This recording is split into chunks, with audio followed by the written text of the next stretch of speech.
भारत और न्यूजीलैंड की टीमों के दरमियान दूसरा टेस्ट मैच खेला जा रहा है और ये पुणे शहर में ये टेस्ट मैच खेला जा रहा है। दूसरा टेस्ट मैच है सीरीज़ का। न्यूजीलैंड को सीरीज़ में 1-0 की बढ़तरी हासिल है और दूसरे दिन का खेल आज कंप्लीट हुआ। पाकिस्तान और इंग्लैंड के टेस्ट मैच की तरह न्यूजीलैंड और भारत का टेस्ट मैच भी 24 अक्टूबर को स्टार्ट हुआ। तो न्यूजीलैंड की टीम ने पहले बैटिंग की और 259 रन्स बनाए और उनकी पूरी टीम उस पर ऑल आउट हो गई, जिसमें डेवन कॉनवॉय ने बहुत अच्छी बैटिंग की, 91 रन स्कोर किए।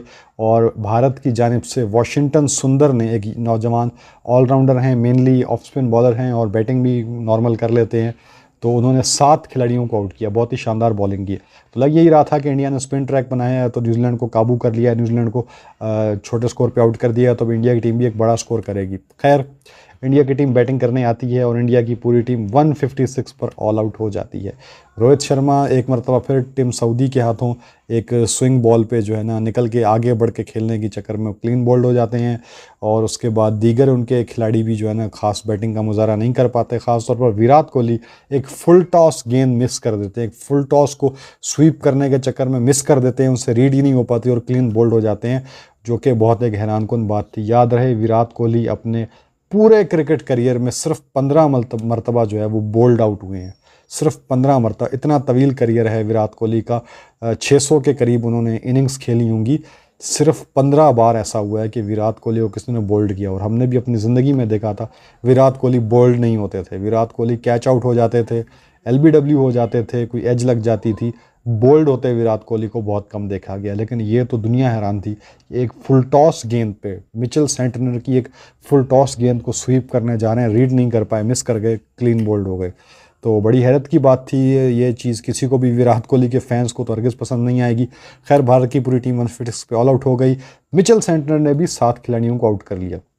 न्यूजीलैंड के पास एक बहुत बड़ी लीड थी, उन्होंने पॉजिटिव तरीके से बैटिंग स्टार्ट की और न्यूजीलैंड की टीम ने 183 रन्स कर लिए। 5 खिलाड़ी उनके आउट हो गए हैं न्यूजीलैंड के और न्यूजीलैंड की को जो है बढ़तरी तकरीबन भी अच्छी खासी बढ़तरी है, 300 के करीब न्यूजीलैंड को इस टाइम लीड हासिल है और उनकी भी 5 विकेटें बाकी हैं। अब ये डिपेंड करता है कि न्यूजीलैंड की टीम कल कितनी देर बैटिंग करे। क्या न्यूजीलैंड की टीम को मज़ीद 100 रन्स करने चाहिए? अगर न्यूजीलैंड की टीम मज़ीद 100 कर लेती है तो इसका मतलब है कि भारत को फिर 400 रन्स का टारगेट मिलेगा और यकीनन भारत के लिए वो 400 रन्स का टारगेट बहुत ही मुश्किल होने वाला है। आइए देखते हैं कि यहाँ पे गलती भारत से क्या हुई है। भारत से गलती ये हुई है कि भारत ने न्यूजीलैंड को लाइट लिया। भारत ने पहले तो अपने आप को ठीक से चैलेंज नहीं किया था। भारत अब तक इंग्लैंड के ख़िलाफ़ भी सीरीज़ जीत गया बड़े आसानी से, बांग्लादेश को उन्होंने मार पीट दिया। अब भारत का न्यूजीलैंड से सामना था। भारत ने पहली इनिंग्स में अंडर एस्टिमेट किया, बहुत ही कैजुअल लिया न्यूजीलैंड को और 46 पे ऑल आउट हो गए। अपने ही घर पे 46 पर भारत की जैसी मजबूत बैटिंग लाइनअप ऑल आउट हो गई। ये अलग बात है कि सेकंड इनिंग में भारत ने अच्छा कमबैक किया था, लेकिन 46 पे ऑल आउट होने के बाद आपका जीतना तो वैसे भी तकरीबन नामुमकिन ही हो जाता है। एनीवेज, दूसरा टेस्ट मैच स्टार्ट हुआ। भारत ने यहाँ पे भारत का बैटिंग कोलैप्स है और कुछ भी आप नहीं कह सकते, क्योंकि भारत ने न्यूजीलैंड को 259 पर ऑल आउट किया। ठीक है, उन्होंने अपनी जॉब अच्छे तरीके से पूरी कर दी थी, लेकिन जवाब में भारत से बैटिंग नहीं हुई। पाकिस्तान का ऑन अदर हैंड देखा जाए तो पाकिस्तान से भी बैटिंग नहीं हुई, पाकिस्तान का भी टॉप ऑर्डर फेल हो गया। मगर पाकिस्तान और भारत का कोई मुकाबला नहीं है इस वक्त। पाकिस्तान के जो टेस्ट के जो बैट्समैन थे बेचारे, ये किसी खाते में भी नहीं है अगर इनका भारत के साथ कंपेयर किया जाए तो। ना स्टैटिस्टिकली तो कुछ भी नहीं है, स्टैटिस्टिकली तो बिल्कुल ज़ीरो है उनके आगे, लेकिन टेक्निकली भी और टेक्निक वाइज भी और अपने जिसको कहते हैं ना कि एक नेट वैल्यू होती है प्लेयर की और उनका एक स्किल सेट होता है, स्किल सेट में भी इंडियन बैटर से ये बहुत पीछे हैं। इंडिया का बड़ा इशू ये था कि इंडिया अपनी टीम घर पे कोलैप्स हो गया, तो ये दूसरा मौका है इस दूसरे टेस्ट में। पहले मैच में 146 पे इंडिया की टीम ऑल आउट हो गई और दूसरे मैच में इंडिया की टीम पहली इनिंग में 156 पर ऑल आउट हो गई। तो ये तो पाकिस्तान की सिचुएशन रही है पिछले 2-3 साल टेस्ट मैचेस में। भारत तो इस दौरान डोमिनेट करता रहा है। भारत अगर अपने घर पे ही स्पिन के विकेटों पे भी अगर डोमिनेट नहीं कर पा रहा तो इसका मतलब कि कहीं ना कहीं कोई गलत बटन प्रेस किया हुआ है जिसको दुरुस्त करने की, जिसको ठीक करने की ज़रूरत है। पाकिस्तान को तो फार्मूला मिल गया, फार्मूला पहले भी यही था, सिर्फ ये कुछ बैट्समैनों को खुश करने के लिए, उनके स्टैट्स को इम्प्रूव करने के लिए पाकिस्तान क्रिकेट जो उन खिलाड़ियों के हाथों यरगमाल बनी हुई थी, और उन्होंने फ्लैट विकटें बनाना शुरू कर दी ताकि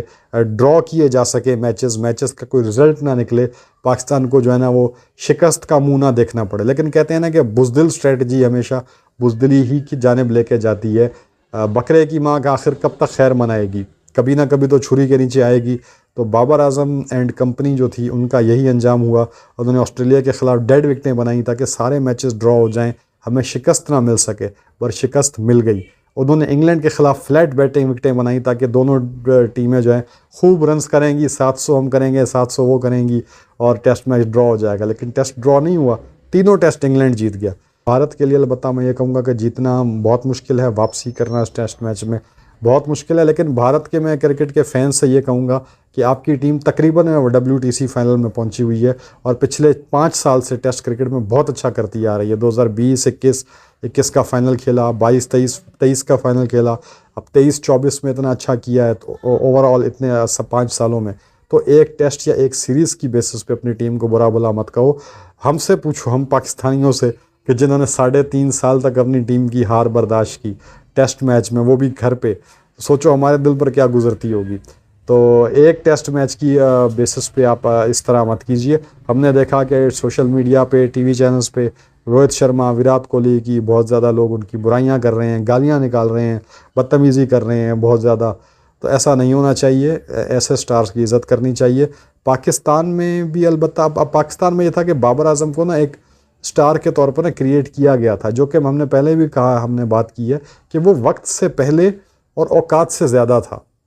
तो बाबर आजम को वक्त से पहले और औकात से ज़्यादा स्टार बनाकर पेश करने का जो ये सहरा है वो ये रमीज़ राजा के सर जाता है। ये रमीज़ राजा का आइडिया था कि पाकिस्तान के पास भी एक स्टार बैटर होना चाहिए कि जिसकी दुनिया वाह वाह करे, जिसकी दुनिया तारीफ़ करे, जैसे सचिन तेंदुलकर और जिस तरह की दुनिया में ब्रायन लारा, रिकी पॉन्टिंग, इस तरह बैट्समैन होते हैं, स्टार बैटर होते हैं। इस तरह हमारे पास भी एक स्टार बैटर होना चाहिए जो रैंकिंग में हमेशा नंबर 1, नंबर 2 रहे और दुनिया उसके बारे में बात करे।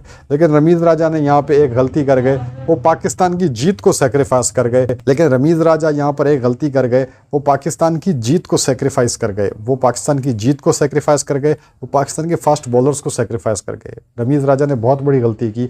उन्हें अगर किसी को एज ए स्टार प्रेजेंट करना चाहिए था तो उनका काम था किसी बॉलर को एज ए स्टार पिक करते, शाहीन अफरीदी को करते, नसीम शाह करते, किसी बॉलर के ऊपर इन्वेस्ट करते और पाकिस्तान में बॉलिंग विकटें बनाते, फास्ट बॉलिंग विकटें बनाते, ताकि जो भी टीम यहाँ टेस्ट खेलने आए, चाहे ऑस्ट्रेलिया है, साउथ अफ्रीका है, इंग्लैंड, न्यूजीलैंड जो भी है, या बांग्लादेश है, उसको 150, 160 पे आउट करके, 200 पे आउट करके और फिर अपने बैट्समैन बैटिंग के ज़रिए उस छोटे टोटल को चेज़ करके मैचेस को जीतते, पाकिस्तान को मैचेस जितवाते और अपने बॉलर्स को हाईलाइट करते हैं। पाकिस्तान एक बॉलिंग नेशन है, यहाँ पे फास्ट बॉलर, स्पिन बॉलर, ये लोग ही सुपरस्टार बन पाएंगे। बैट्समैन पाकिस्तान में, चूँकि हमने पहले ही कहा कि टेप बॉल का कल्चर बहुत ज़्यादा है, तो हमारे पास उस तरीके के बैट्समैन जो है ना वो आ नहीं सके कभी। पहले वक्तों में इक्का दुक्का आपको प्लेयर मिल जाते हैं, हनीफ मोहम्मद, ज़हीर अब्बास, जावेद मियांदाद, ये प्लेयर मिल जाते हैं। शायद उस वक्त पाकिस्तान में टेप बॉल का कल्चर नहीं था, लेकिन जब टेप बॉल का कल्चर आ गया पाकिस्तान में तो वर्ल्ड लेवल के बैट्समैन नहीं मिल सके। इंजमाम, यूनुस खान, सईद अनवर, मोहम्मद यूसुफ, मिसबाह उल हक, इस तरह के आपको प्लेयर मिलेंगे, लेकिन इनमें से किसी भी प्लेयर को आप ये नहीं कह सकते कि ये वर्ल्ड में नंबर 1 रैंकिंग का प्लेयर है, वो ये नहीं है। पाकिस्तान में सिर्फ एक ही खिलाड़ी हमेशा बात करते हैं जिसको आप दुनिया की किसी भी वर्ल्ड 11 में शामिल कर सकते हैं और वो वसीम अकरम है। इसके अलावा और पाकिस्तान में कोई ऐसा प्लेयर नहीं है कि जिसको आप दुनिया की किसी भी वर्ल्ड टीम में शामिल कर सके, क्योंकि हर खिलाड़ी से बेहतर खिलाड़ी, बेहतर ऑप्शन दुनिया में मौजूद है। वसीम अकरम से बेहतर ऑप्शन दुनिया में मौजूद नहीं है। वसीम अकरम से बेहतर कोई लेफ्ट आर्म फास्ट बॉलर दुनिया के पास मौजूद नहीं है। तो पाकिस्तान की पहचान हमेशा बॉलिंग रही है, तो हमें बॉलर्स के ऊपर इन्वेस्ट करना चाहिए था और इवेंचुअली हमें करना भी पड़ा। पर इस मरतबा फास्ट की जगह में स्पिन बॉलर्स पे हमने इन्वेस्ट किया। इन्वेस्ट तो नहीं किया, मजबूरी में बेचारों को लाए। रिटायरमेंट की एज से नुमान अली को आप वापस लेकर आए। तो ये नुमान अली जब 25 साल के थे उस वक्त कहाँ थे? आपके 16 साल में पूरी शेव खींच के शेव की होती थी, जिसमें 25 साल उम्र वाला नसीम शाह 16 साल का बनकर खेलता था। तो नुमान अली कहाँ था? नुमान अली 16 साल में कहाँ था? नुमान अली 26 साल में कहाँ था? नुमान अली बेचारे का 36 की एज में डेब्यू हुआ। 35-36 साल की उम्र, 35-36 साल की एज में आपने डेब्यू करवाया। तो बस ये खैर काफ़ी सारी बातें, फिर जितना इन ज़ख्मों को खोलते जाएंगे और नए से नए ज़ख्म सामने आते जाएंगे। इंडिया के मैच की तरफ बात करते हैं तो इंडिया के लिए बहुत मुश्किल है। और अब इंडिया को यहाँ से जीतने के लिए वो यही करना होगा कि न्यूजीलैंड को कोलैप्स कराना होगा, क्योंकि न्यूजीलैंड अगर कोलैप्स हो जाएगी, अगले 30-40 रन पे 5 विकेटें गवा बैठेगी, कोलैप्स कर जाएगी, तो कोलैप्स से ना फिर अगली टीम थोड़ी ना वो मेंटल प्रेशर में भी चली जाती है, वहाँ से फिर उसका ना गेम में वापसी करना मुश्किल हो जाता है। तो हो सकता है कोलैप्स करवाया जाए तो उनके माइंड में खौफ आ जाए, दिल में डर आ जाए, और उस डर की वजह से वो उस तरह बॉलिंग ना करा पाएँ और इंडिया की टीम 340-350 का टारगेट चेस कर ले। अदरवाइज़ अगर न्यूजीलैंड ने कल खुलकर खेला और 100 से ज़्यादा रन बना लिए तो फिर तो इस इंडिया का इस मैच में जीतना मुश्किल हो जाएगा, क्योंकि फिर प्रेशर इंडिया पर आ जाएगा, फिर इंडियन प्लेयर दबाव में खेलेंगे। तो बहरहाल जो भी हो, आज का दिन इंडिया और पाकिस्तान दोनों के लिए बहुत इंपॉर्टेंट है। टेस्ट क्रिकेट के लिए बहुत इंपॉर्टेंट है। आज के दिन में 2 इंपॉर्टेंट टेस्ट मैचेस हैं, न्यूजीलैंड और भारत का, पाकिस्तान और इंग्लैंड का। दोनों टेस्ट मैचेस सीरीज़ का नतीजा तय कर देंगे। आज का जो दिन है ये टेस्ट क्रिकेट के लिए बहुत इंपॉर्टेंट दिन है, तो हमारे साथ जुड़े रहिए, हमारे यूट्यूब चैनल को लाजमी सब्सक्राइब कीजिए और हमें यूं ही सपोर्ट करते रहिए। लाइव सेशन भी हम आज बहुत ज़्यादा कंडक्ट करेंगे, हमारे लाइव सेशंस में भी हमारा हिस्सा बनिए। चैट बॉक्स पे अपना सवाल भेजिए, हम उनका जवाब देने की कोशिश करेंगे। और हमारे चैनल को सब्सक्राइब कीजिए, हमें इस तरह सपोर्ट कीजिए ताकि जैसे जैसे हम ग्रो करते जाएं, आप तक क्रिकेट की नॉलेज पहुंचाते जाएं, तो हम सबके लिए बेहतर होगा, आप हमारी ऑडियंस के लिए बेहतर होगा। बहुत सारी हमारी एक्साइटेड चीज़ें, बहुत सारे एक्साइटेड प्रोजेक्ट्स जो हैं पाइपलाइन में हैं, लेकिन सिर्फ और सिर्फ हम जो है इंतज़ार कर रहे हैं कि हमारा चैनल एक बार ग्रो कर ले, हमारी फैमिली बड़ी हो जाए, फिर एक एक करके हम अपनी सारी जो चीज़ें हैं जिन पे हमने काम किया है अब तक, उसको एक एक करके आपके साथ शेयर करते जाएं। तो खैर अब हमें इजाज़त दीजिए, और आज का दिन है सुपर सैटरडे, एंजॉय कीजिए, टेस्ट क्रिकेट को एंजॉय कीजिए। थैंक यू सो मच, खुदा हाफिज़।